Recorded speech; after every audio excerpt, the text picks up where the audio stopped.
Hľadal som, ako po ceste beha kačička s malým. Zastal som a v kanáli som videl, že sa pohybujú ďalšie malé. 6 mláďat spadlo do hlbokého kanála krytého mrežou. Ich mama sa k ním nevedela dostať a pobehovala po rušnej ceste. Všimol si ju okolo idúci vodič, ktorý neváhal zavolať hasičov.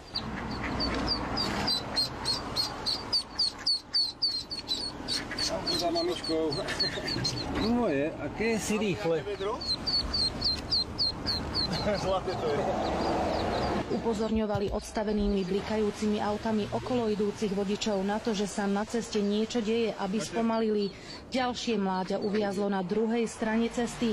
Hasiči liezli do kanála popri autách, ktoré cestou prechádzali. V premávke si tak museli dávať pozor aj sami na seba.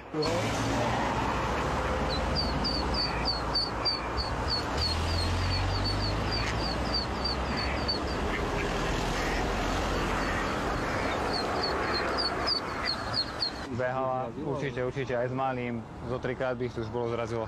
Kačacia rodina prešla z Hrona cez 2 dvojprúdovky plné aut. Hasiči ich naložili do vaku a odviezli späť k vode. Všetky sa bezpečne vrátili tam, odkiaľ sa vybrali na výlet. Oni pôjdu za ňou.